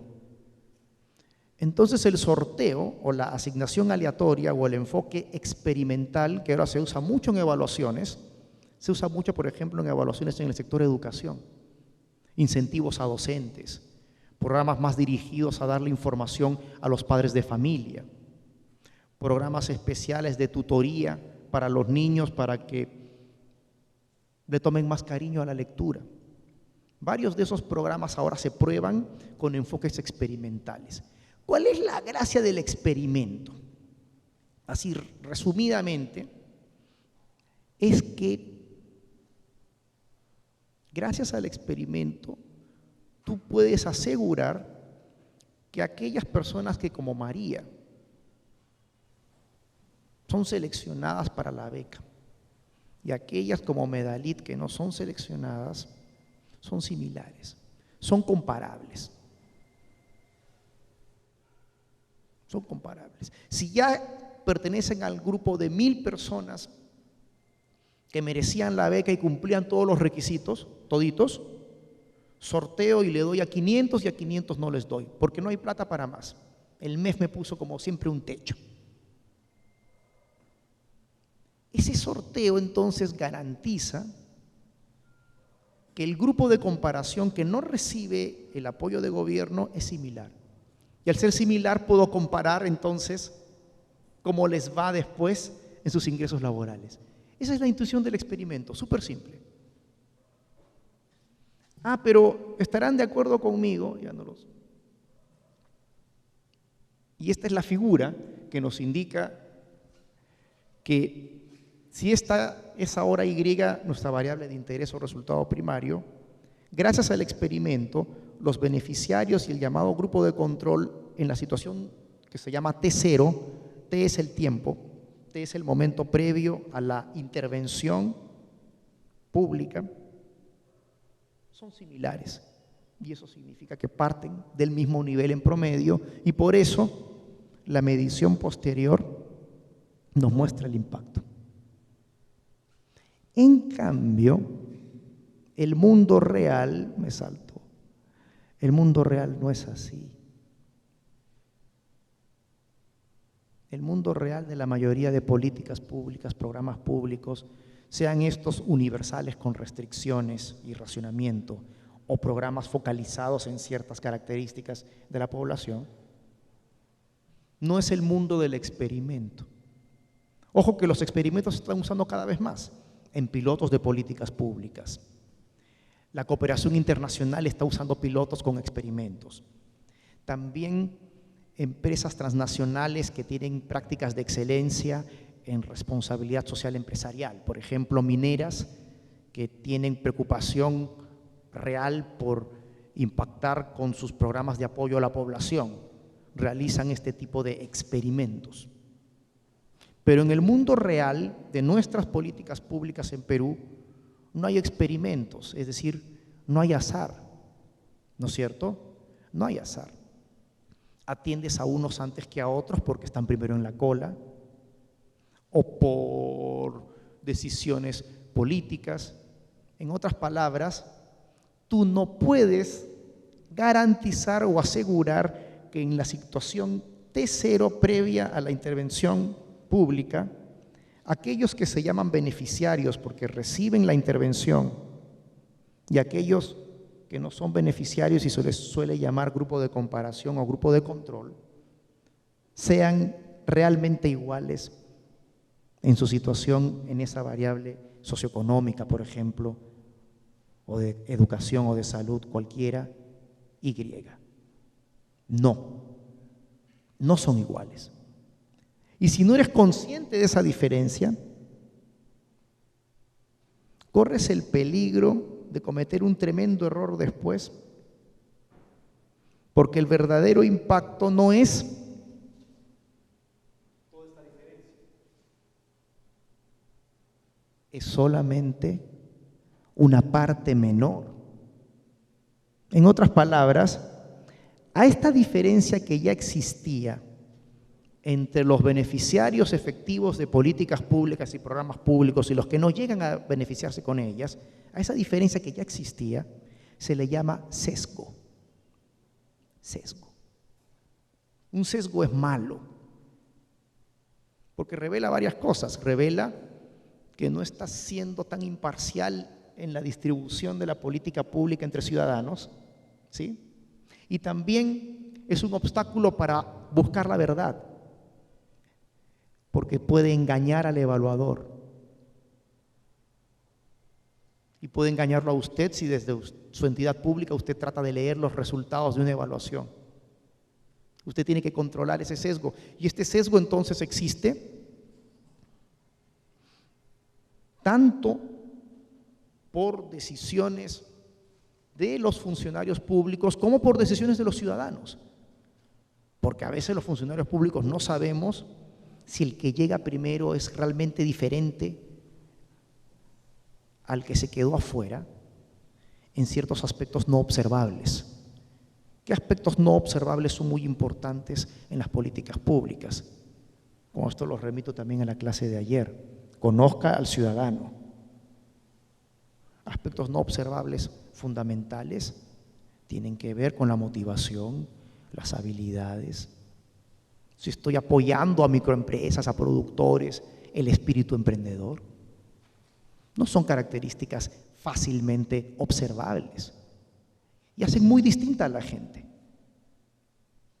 Muy, muy distinta. Entonces este sesgo, que puede generarse por distintas razones, te ensucia la búsqueda de la verdad. Ese es el mensaje. Hay dos situaciones. O el sesgo lo genera el mismo ciudadano con sus decisiones, ¿sí? O también lo generan quienes trabajan en el gobierno con sus decisiones. Esas son las dos fuentes de sesgo. Ya te repito, el problema del sesgo es que reduce la capacidad de hacer una comparación creíble entre dos grupos de ciudadanos, porque no son tan comparables como quisiéramos. ¿En qué sentido? Sí serían comparables si les hubiese ido a ambos exactamente igual en la situación sin programa. Pero aproximadamente esta figura te indica que no sería así, porque ya son distintos ambos grupos en la situación T0, que es un momento previo a la intervención del gobierno. ¿De acuerdo? Eso es el sesgo. Le quita comparabilidad y le quita credibilidad a tu evaluación. Entonces, a ver, resumo. En la mayoría de evaluaciones en políticas públicas y programas en el Perú, no vamos a poder usar en los próximos años el enfoque experimental, solo en algunos casos. Por ejemplo, el MIDIS está empezando a hacer experimentos. He estado apoyándolos hace poco en un experimento para el programa Juntos.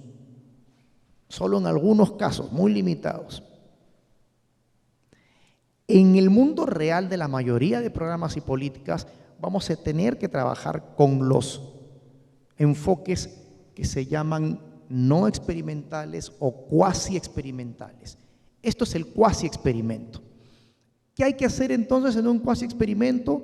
Buscar el mejor grupo de control posible, y para eso hay algunas técnicas estadísticas para tratar de seleccionar como grupo de control para la comparación a los que se ven más parecidos, ¿sí?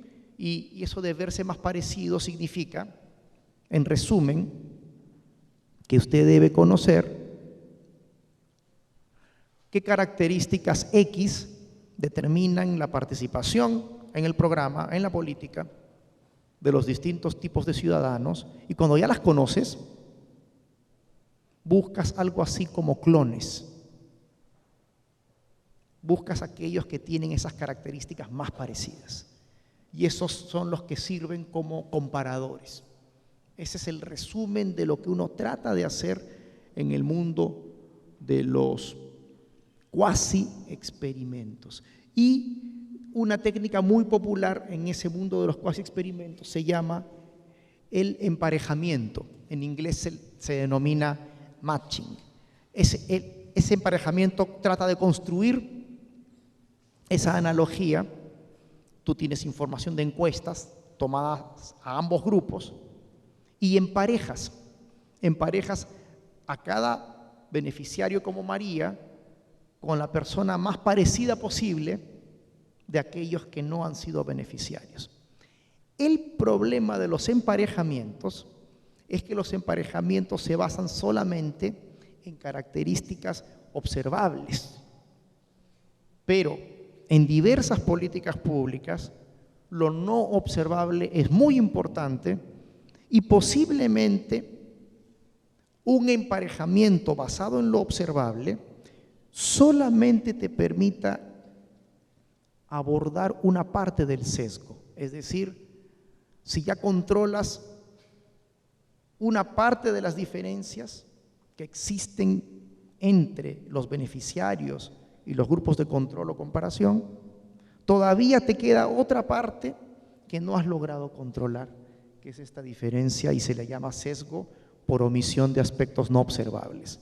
Entonces los emparejamientos también pueden ser limitados y en ese caso usted busca otras aproximaciones y una de ellas que planteo como ejemplo es el famoso método de la doble diferencia. Algunos le llaman diferencia en diferencia. La doble diferencia significa, en resumen, construir tanto para los beneficiarios como para el grupo de comparación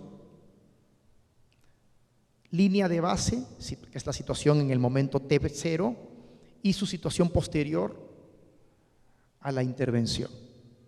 Y así los comparas en dos momentos del tiempo, restando dos veces. Restar dos veces tiene una magia. La magia de restar dos veces es que elimina este sesgo por omisión de aspectos no observables porque restas dos veces. Entonces todo aquello que estaba determinando lo no observable se hace cero y te quedas solamente con la diferencia que sí es atribuible al programa. Esa es la gracia de la doble diferencia. Y bueno, hay otras técnicas que ya dependerán del gusto de cada uno por involucrarse con ellas. De hecho, dejé a David unos materiales donde hay algunas lecturas seleccionadas, tanto para aspectos de formulación y diseño, como para tópicos en implementación y aspectos de monitoreo y evaluación. Ahí hay lecturas en inglés, en español, pero para este tema de evaluación de impacto que está tan de moda, les recomiendo un manual en español que se encuentra en los materiales de la profesora Judy Baker. Búsquenlo, es bastante intuitivo, explica todas estas cosas que estamos conversando y los principales métodos, ¿sí? El resumen aquí entonces es que este es un terreno nuevo en el Perú. Cada vez vas a escuchar hablar más de evaluaciones de impacto y es bueno que así sea. Y tienen que ser evaluaciones serias, rigurosas, sólidas, que pueden tener tanto un enfoque experimental, algunas de ellas, creo que la minoría en los primeros años, como un enfoque de cuasi experimento que tiene sus limitaciones, pero aún así se logran resultados interesantes. En los cuasi experimentos necesitas mucho apoyo de un estadístico, pero mucho apoyo porque eso te permite, entre comillas, clonar, buscar los mejores grupos de comparación entre distintos candidatos y tratar de, en lo posible, limpiar el efecto confundente que pueden tener algunas variables observables o no observables de los individuos. Este es un camino en el que los invito a seguir y con esto les recuerdo la integralidad de todo lo que hemos conversado. Con estas evaluaciones de impacto, ¿qué hacen los gobiernos? No las guardan. En México, Colombia, Brasil, Chile, he mencionado 3 países fronterizos. Estas evaluaciones de impacto permiten tomar decisiones. Se reasignan recursos, se cierran los programas y políticas que no funcionan, se rediseñan completamente, algunos de ellos. Y a mí me ha tocado vivir directamente, por mi experiencia fuera del Perú, estuve 15 años fuera, disfrutar de esto y tanto de lo positivo como de los sinsabores. Una vez nos ocurrió que estábamos evaluando el impacto de un programa que ayudaba a personas sin vivienda que vivían en condiciones muy precarias, casi en la calle, en esteras, y se les reubicaba hacia una urbanización más organizada. Entonces, en ese programa, los ciudadanos, por un lado, recibían una ayuda especial de vivienda y también algo que se llamaba habilitación social, donde, por ejemplo, decían que los ayudaban a hacer diagnósticos de su situación, a mejorar sus condiciones de inserción en la sociedad. Algunos no tenían DNI, por ejemplo, y por lo mismo tampoco tenían información sobre otros programas públicos o políticas sociales a las que podían acceder o tenían derecho a acceder, y supuestamente la habilitación social les daba todas esas cosas. Pero lo que descubrimos en la evaluación fue que eso no funcionaba y no tenía ningún impacto. En otras palabras, era pura finta. Entonces estábamos a punto de cerrar el programa, porque el programa, en la parte que sí tenía efecto, era en la de vivienda. Y ya tenía el ministerio un programa de vivienda, entonces no tenía sentido duplicar y tener otro. Era duplicar costos administrativos, era duplicar sueldo de gente redundante, y ya teníamos un acuerdo listo. Yo representaba al MEF de allá y negociaba con el Ministerio de Vivienda. Ya teníamos un acuerdo listo para un calendario gradual de cierre y de reformulación de algunos aspectos del programa. En la víspera, una orden de la presidenta, porque la ministra de Vivienda hizo una gestión política eficaz, cambió todo el resultado de lo que ya teníamos conversado sobre la base de los informes de evaluación. Lo que quiero decirles es que hoy, en los países que tienen políticas públicas avanzadas, todo esto llega hasta presidencia. Hasta presidencia llega esta información y se toman decisiones, ocurren cosas. Aún nos falta avanzar, entonces mi mensaje para el Perú es optimista, es positivo, y que al menos en las diversas charlas ustedes hayan podido oír de distintos especialistas sus particulares visiones. Creo que es un aporte y ojalá sea pues útil en vuestra vida y mejore vuestro desempeño y los haga mejores funcionarios públicos y mejores personas. Por mi parte han ganado un amigo, ¿sí? Muchas gracias y los dejo con la verdadera estrella de todo esto, que es José Luis Montalvo. Un aplauso para Edmundo. Voy a invitar a la directora de la Escuela Electoral, la señora María Alfaro, que le va a hacer entrega a Edmundo de un diploma de reconocimiento por su labor docente acá, y también luego va a clausurar este evento.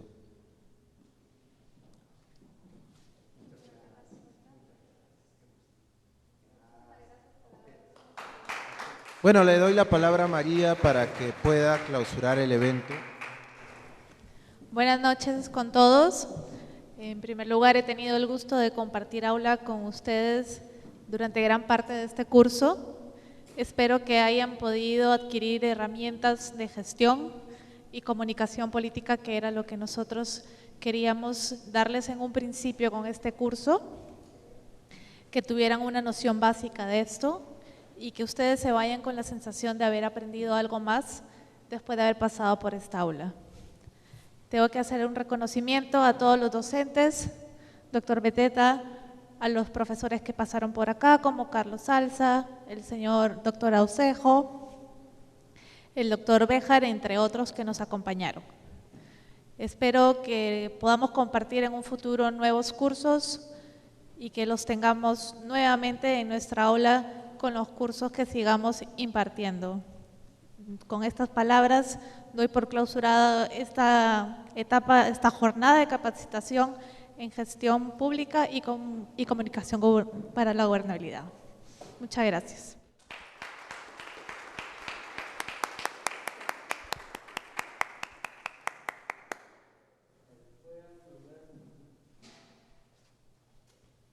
Sí, voy a nombrar los apellidos, por favor, para que se puedan acercar y hacer participarmente su certificado, ¿no? Con la señorita Julka Oliva, por favor.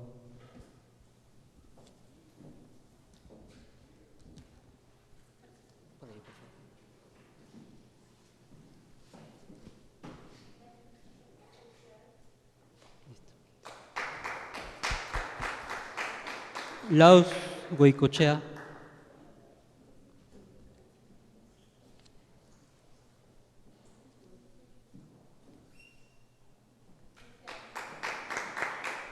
Talavera Cuya.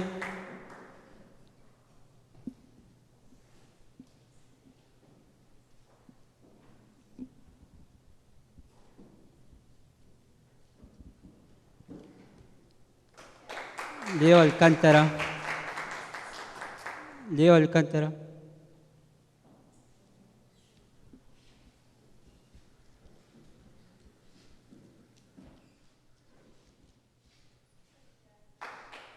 Medadí Arévalo.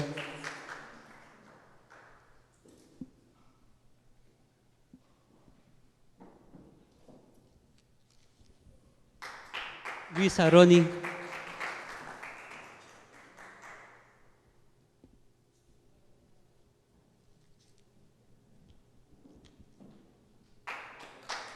Alan Ayala.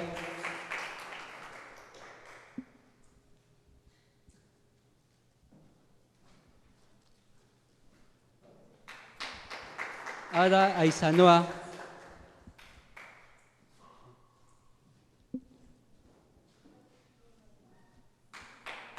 Álvaro Carbonelli.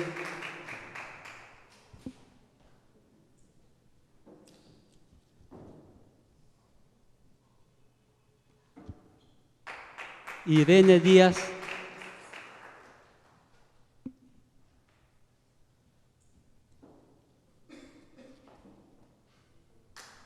Nilo Galindo.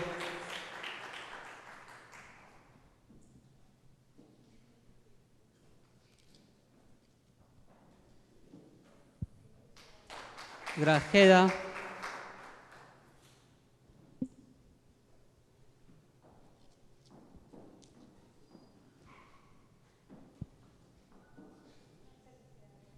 Rosa María López.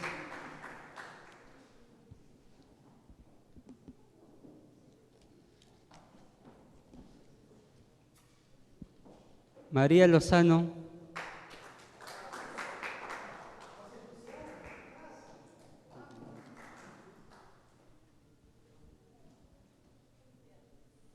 Niel Macedo.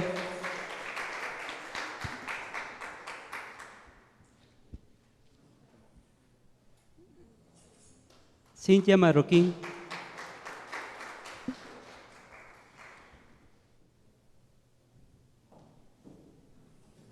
Milagros Medina.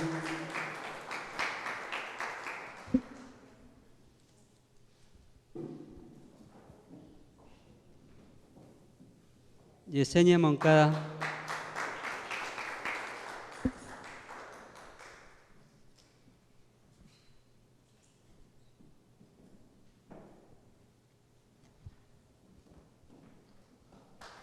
Yuri Montes.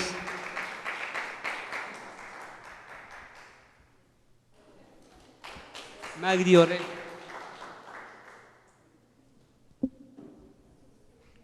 Robinson Peña.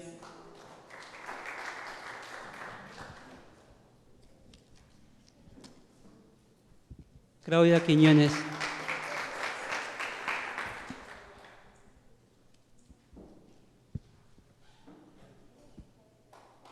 Katia Quintana.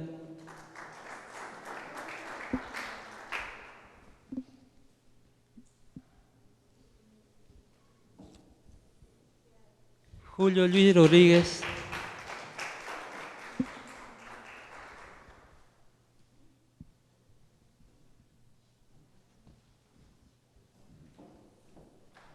Rodolfo Rojas.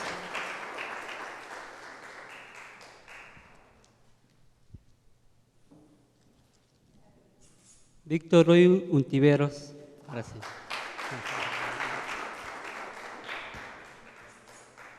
Yanina Ruperi.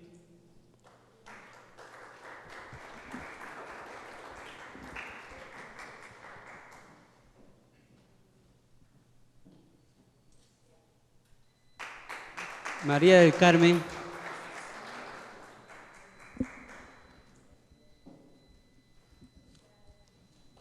Ariana Tafur.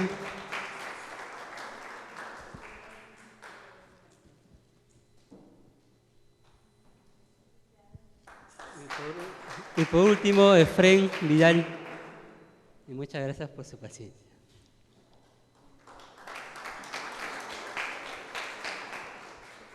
Bueno, muchas gracias entre todos por el apoyo. En este curso le invitamos, por favor, con la directora a un pequeño compartir y la pequeña clausura de este curso. Y bueno, próximamente se va a partir más cursos y están todos invitados para esta casa de estudios cuando usted lo desee. Muchas gracias.